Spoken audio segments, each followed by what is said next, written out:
By the 12.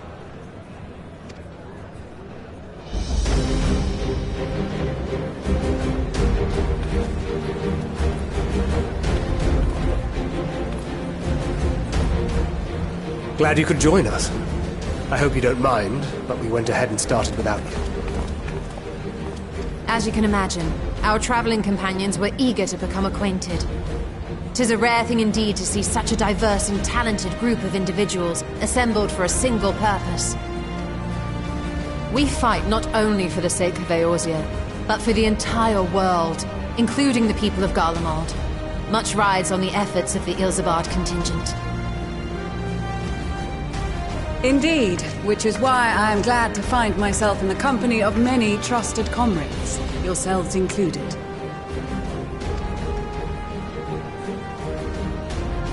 Lucia! I have come at the behest of Lord Emmerich, who has honored me with the role of Ishgard's representative.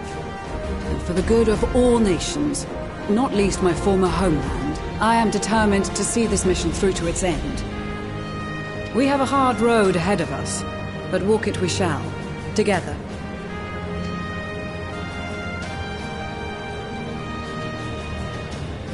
We too welcome this opportunity to work together once more. I have faith that, if there is a way to resolve this conflict, we will find it. Allow me to introduce you to the rest of our company. Everyone! If I may have your attention.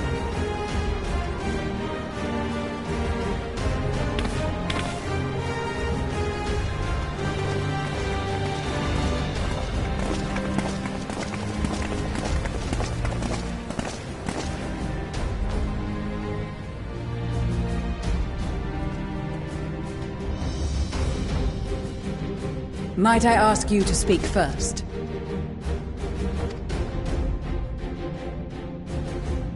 If I must. I am Arun Senna, spokesman for the Gridanian delegation. Here on behalf of my esteemed sister, the Elder Seedseer, we shall provide support and protection to those in need during our time in Garlemald.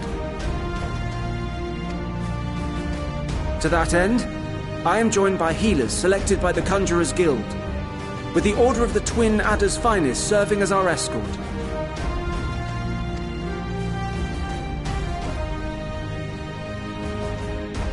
Of course, with an experienced white mage such as yourself accompanying us as well, those requiring more involved treatment will be in safe hands.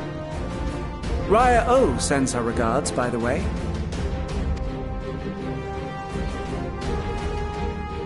Suppose I'd better say my piece. Wait, I know you. The name's Sicard, in case you've forgotten.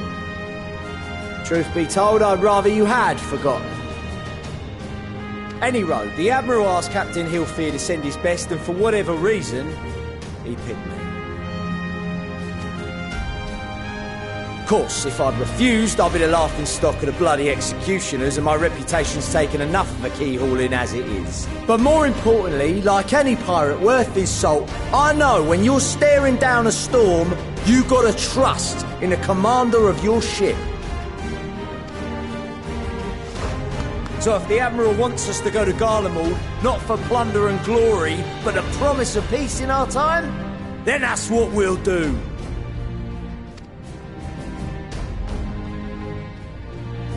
Since we all know how much the Empire loves its steel, we thought we'd bring along a few smiths to make the most of it.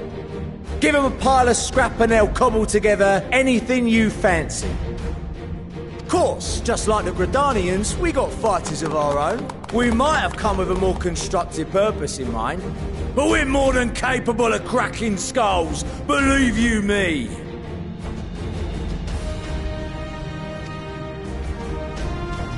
Well, you're certainly raring to go. But then again, so are we. The most dependable warriors of Uldar and Alamigo have assembled at the Sultana and General Aldin's behest.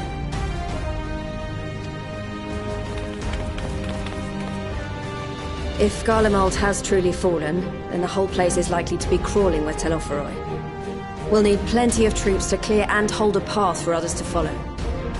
That's where we come in. Naturally, Marshal Tarapin and I will be leading from the front.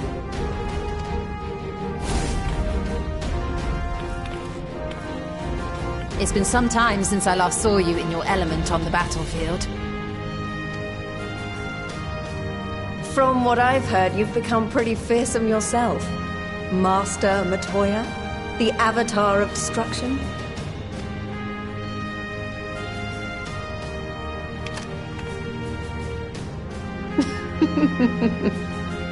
With comrades like these, I know we'll succeed, no matter what awaits us.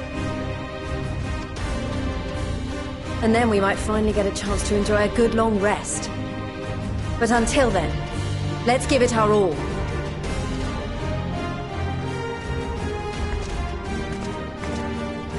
As for Ishgard, we Temple Knights have come in force to uphold our nation's commitment to the peace and welfare of our allies.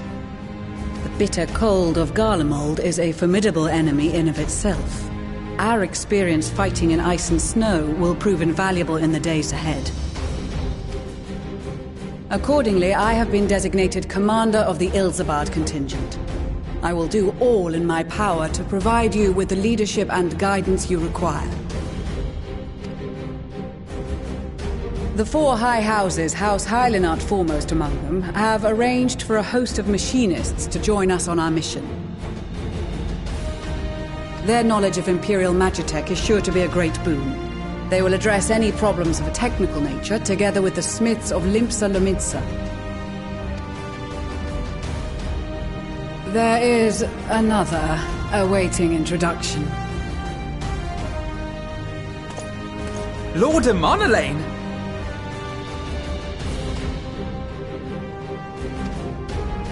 Ah, yes. Emonelane de Forton, at your service.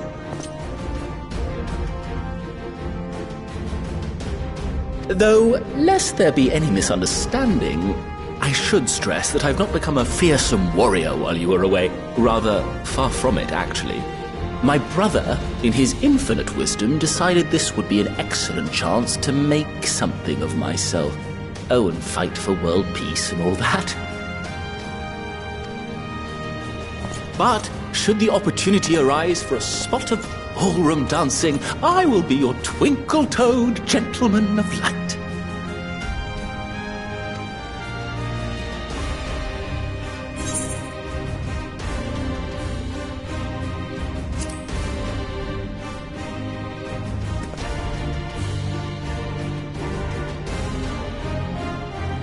Huzzah!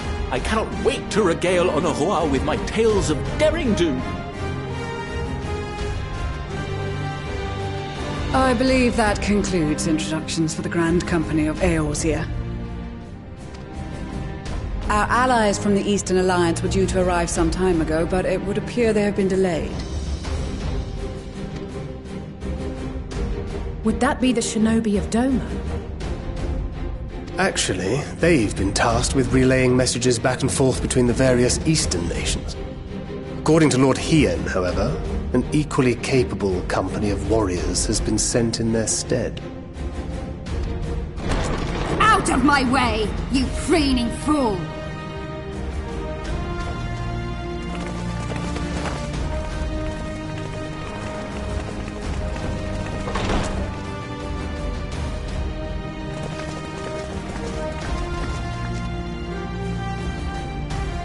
Forgive us for coming late.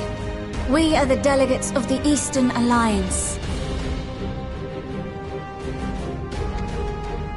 Cyrena, and you've brought company.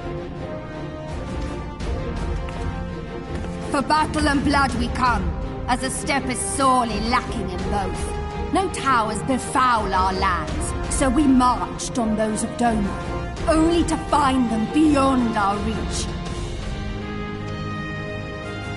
But now our thirst for slaughter will be slaked. No quarter to the enemy! Sadu Hatun, no. We go to make peace with the Iron Men, not war. Warriors of the Steppe, We've heard many tales of your bravery. We welcome you as allies. And these other ones you have brought are... Members of the Dalmascan resistance group, Lente's Tears.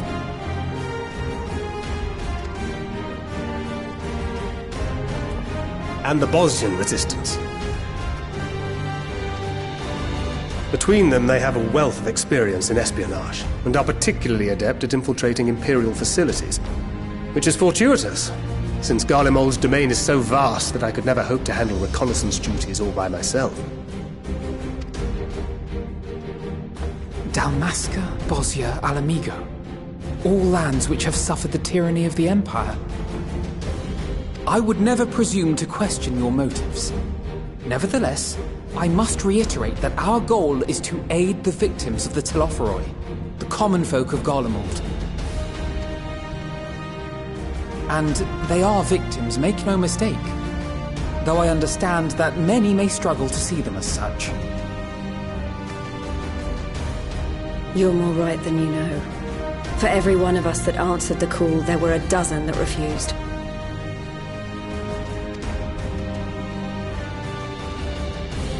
Not only in Alamigo, but everywhere we went. And who could blame them? The Empire's always been the enemy.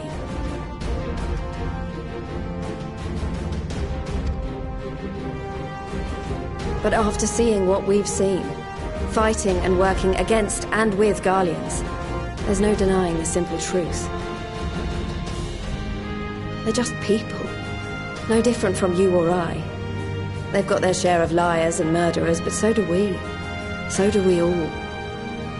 Fordola, who once swore herself to Garlemald, has proven herself a trusted ally time and time again. Every Eorzean here knows Cid Garland, the Imperial defector who shared with us countless technological wonders. Maxima, who stands with us today, tried to reform Garlemald from within and make peace with Doma. So you can believe me when I say that every fighter here understands and accepts that the Imperials are not monsters and are deserving of help. Or at least that they were able to put aside their feelings for the greater good. It won't be easy, but we're all determined to make this world a better place.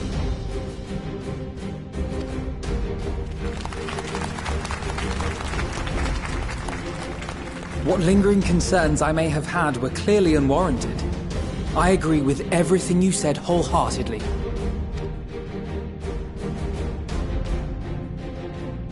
Then we are in accord. Now, let us review our strategy. To reach the Garlean capital in northern Ilsabard, we must cross the central mountain range. Fortunately, Garlond Ironworks can provide aerial transport, sparing us this most treacherous part of our journey. However, attempting to fly any closer to Garlemald would attract the attention of the Telophoroi. As they appear to have seized control of the majority of the Imperial military, we must assume that includes its fleet.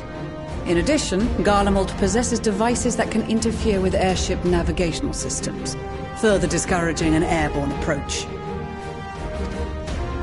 Given the circumstances, the closest we dare deploy our contingent is an area between the range and the capital, the Magna Glaciers. From there, we must travel the rest of the way on foot. We will also need to bring the airships with us to ensure we can withdraw with haste. Although much of the terrain will be blanketed in snow, we should be able to make use of local roads and shipping facilities. The vast ice field will afford us an unobstructed view of the surrounding area. On the other hand, it will also allow others to easily spot us, so it is imperative that we only make camp in positions where we can easily defend ourselves. And the airships, which must be kept safe at all costs. We cannot account for every possibility, so we must be prepared to think on our feet. We will be tested. Sorely tested, I expect. But for our homes and for our people, and a people not our own but in need, we will succeed. Spare no effort in your preparations. Once we depart, there is no turning back.